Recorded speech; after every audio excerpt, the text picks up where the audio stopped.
हम वापस आते हैं एक ब्रेक के बाद।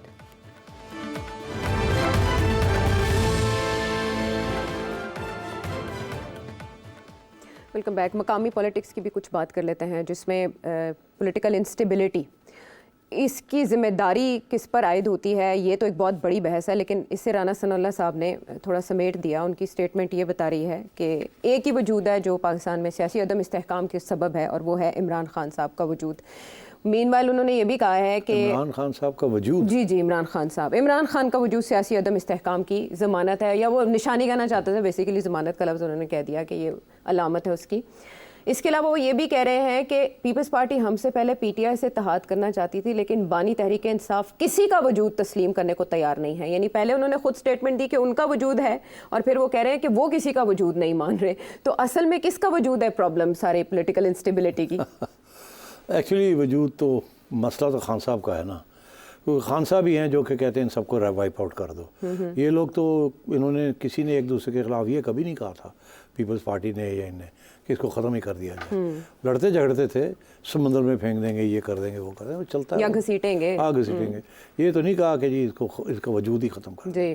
तो खान साहब तो जो उनका जो इस्टेब्लिशमेंट के साथ झगड़ा था बाजवा साहब के साथ, तो यही था ना कि मैं इनको फारग करना चाहता हूँ, ख़त्म करना चाहता हूँ, और वो इनको बचाते रहते हैं। वो कह रहे थे आपके ख्याल में सबसे बड़ा मसला क्या है, तो वो मईशत समझ रहे थे बाजवा साहब, वो कह रहे थे अपोजिशन वो एक्चुअली वन पार्टी स्टेट बनाना चाह रहे हैं। तो दो बातें हुई ना, एक तो वे कहते हैं जब तक ये हैं तो उस वक्त तक प्रॉब्लम है, दूसरा ये कहते हैं कि जब तक ये बैठेंगे नहीं हमारे साथ तो प्रॉब्लम रहेगी। तो वो खैर दूसरी वाली बात तो पुरानी बात है, कोई नई बात नहीं है, जिसके ऊपर तो खान साहब का मौक़िफ़ बड़ा क्लियर है कि मैंने नहीं बैठना इनके साथ, ठीक है ना।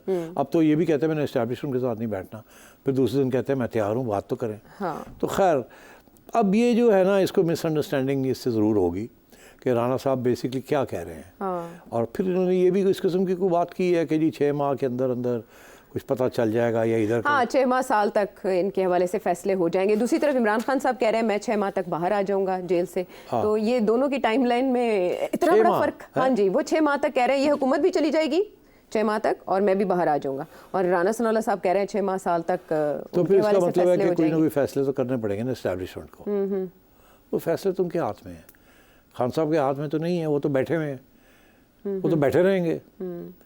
तो असल में मसला यह है कि एस्टैब्लिशमेंट पहले बहुत आसानी से फैसले कर लिया करती थी माजी के सियासतदानों के हवाले से। अब सिचुएशन कुछ ऐसी हो चुकी है कि ना सियासतदानों को समझ आ रहा है, ना इस्टेब्लिशमेंट को, कि फ़ैसला किसके हवाले से क्या करना चाहिए। तुमने बहुत इंपॉर्टेंट बात कही और बिल्कुल सही, तुमने बड़ी तज्जिया किया है। बस अब मेरी छुट्टी होने वाली है। नहीं सही, हम तुमसे तज्जिया लेना शुरू नहीं, ये शुआओं का असर है, मैं आपकी वजह से सीख गई हूँ। नहीं, by the way this is very true कि खुद नहीं पता इनको how to deal with this issue. इनको वही पता है कि पिटाई करो। वो कहते हैं हमने एहतजाज करना है, टंगा तोड़ दो, जेल में पा दो, यही है ना। अभी तक तो यही होता रहा, और मेरा ख्याल है यही वो अनाउंस कर रहे हैं कि आगे भी ऐसे ही होगा।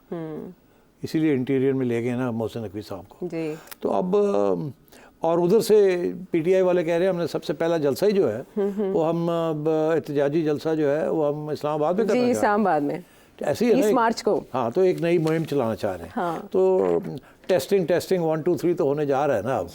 होने जा रहा है, और पंजाब के अंदर भी खबरें आ रही हैं कि यहाँ भी तैयारी की जा रही है कि अगर यहाँ भी फिर निकलते हैं ये तो वही किया जाए जो मोहसिन नकवी साहब के ज़माने में होता था। बिल्कुल ठीक। और इसीलिए डॉक्टर साहब को भी मेरा ख्याल है कोई जी आज वो अवार्ड भी मिल गया। बिल्कुल सदारती अवार्ड आज मिला है डॉक्टर उस्मान अनवर साहब को। हाँ, खिदमात के एतराज़ सर्विसेज रेंडर्ड। सो मतलब है कि मेरा ख्याल है कि इशारे तो क्लियर हैं कि इस्टेब्लिशमेंट क्या करेगी, और जो 2 गवर्नमेंट्स हैं पंजाब में और इस्लामाबाद में, इनका रवैया क्या होगा टुवर्ड्स पीटीआई। अभी तो यही है कि तोड़ी ऐसी तैसी, ठीक। और अभी तक ये तोड़ी ऐसी तैसी जो है ना, इट हैज़ नॉट फेल्ड। वो सिर्फ इलेक्शन में फेल होगी, मगर वो तो फिर लोगों ने निकलना ही था, चुप करके जाके वोट डालना था। मगर जहाँ जहाँ इन्होंने एहतजाज करने की कोशिश की है आउटसाइड केपी, तो वो इट हैज़न्ट बीन सक्सेसफुल, और यहाँ लोग डर गए हैं। और लेकिन केपी में इससे पहले, माजरत आपकी बात काटने के लिए, इससे पहले केपी में जब ये एहतजाज हुआ तो केयर टेकर सेटअप था। अब तो वहाँ पर गंडापुर साहब की हुकूमत है ना, और जब ये एहतजाज शुरू करेंगे, 3 बार एहतजाज की कॉल पहले दी तो कोई बड़ा इम्पैक्ट क्रिएट नहीं हुआ, लेकिन अब की बार कोर कमेटी के इजलास में बड़े एहतजाज की फैसला किया गया है। आपके ख्याल में ये आपकी बार इम्पैक्ट क्रिएट कर पाएंगे केपी की हद तक? केपी में तो हमेशा इम्पैक्ट हुआ है ना। अगर ये गवर्नमेंट की केयरटेकर्स की भी थी तो अब केपी के अंदर तो सारा वक्त मिलिटेंसी चल रही है और वहाँ तो वो भी नहीं इनको कंट्रोल कर सकेंगे। तो अब तो खैर ये पूरा फुल फ्लैश शो करेंगे, एक प्रोविंशियल लेवल पे ये शो करेंगे और इनको करनी भी चाहिए अगर ये इम्प्रेस करना चाहते हैं। अच्छा। कम से कम ये तो पता चले कि केपी इनके पास है और अगर केपी में इनकी शो ठीक नहीं होती तो फिर आप समझिएगा ये फ्लॉप है। तो लोग तो उधर देख रहे होंगे कि वो कितना बड़ा प्रोटेस्ट करते हैं। मज़ा है ना कि वहाँ 5 लाख बंदा निकले और ड्रोन्स चल रही हैं और देखे सारा शहर बंद है और हर गली कूचे में लोग बाहर निकले हुए हैं और इतना बड़ी प्रोटेस्ट हो रही है। That would be impressive. Okay. और उसके बाद जाहिर है the most impressive place is not Karachi, it is over here in Punjab. अच्छा। लाहौर शहर के अंदर। अच्छा। अगर लाहौर शहर के अंदर ये 50,000 बंदा इकट्ठा कर लेते हैं और तो it will be a big show. Islamabad, और इस्लामाबाद में तो जाहिर है इस्लामाबाद में मेरा ख्याल है कि इस्लामाबाद के लोग जो हैं उस हद तक बाहर नहीं निकलेंगे जिस हद तक से केपी में निकलेंगे या शायद इवन यहाँ निकला है। वहाँ बड़ी जेंट्री किस्म की जेंट्रीफाइड क्लास है और ब्यूरोक्रेट्स और जजेस और इस किस्म के लोग ज़्यादा हैं वहाँ, फैमिलीज़ हैं, फौजी फैमिलीज़ ऑल्सो। ठीक। मेरा ख्याल है कि वहाँ थोड़ा सा इतना आसान नहीं होगा, फिर इनको लाने पड़ेंगे लोग केपी से। और ये हमेशा इस्लामाबाद में जब ये कुछ करने जाते हैं तो वहाँ 8-10 हज़ार लोग से ज़्यादा नहीं लोकल मिलते इनको। ये फिर इस पेशावर से लोग लेके आते हैं और केपी से लोग लेके आते हैं और जब ये ठीक ठाक लोग ले आते हैं तो मसला बन जाता है एडमिनिस्ट्रेशन के लिए। और जब ये ठीक ठाक लोग नहीं ला सकते, 1000-2000 ही लाते हैं, तो फिर मसला मतलब डील कर लेती है इस्लामाबाद एडमिनिस्ट्रेशन। तो कुछ लोग ये भी समझ रहे हैं कि केपी में ऐसी सिचुएशन डेवलप हो सकती है अंडर गंडापुर साहब कि इस्टेब्लिशमेंट थोड़ा लेवरेज देने पे मजबूर हो जाए इमरान खान साहब को और बातचीत के लिए दरवाजे मजीद खुले। हम अगर नहीं आशा, वो तो हम हर प्रोग्राम में ये बात होती है, मैं कहता हूँ दरवाजे खुले हैं मगर बात आगे नहीं बढ़ रही। दरवाजे खुले हैं, बात आगे नहीं बढ़ रही बिकॉज जाहिर है बड़े सीरियस किस्म के इश्यूज है ना। खान साहब तो कहते हैं मुझे अभी निकालो, केसेस ख़त्म करो और एक नई इलेक्शन कराओ, इसी किस्म की बात करते हैं ना, तो वो तो पॉसिबल नहीं है। तो वो मैक्सिमम एजेंडा से शुरू करते हैं और ज़्यादा कंसेशन देने के लिए तैयार नहीं है। और वजह उसकी यही है कि वो समझते हैं कि अवाम मेरे साथ है, जब तक मेरे साथ है आई कांट लूज़।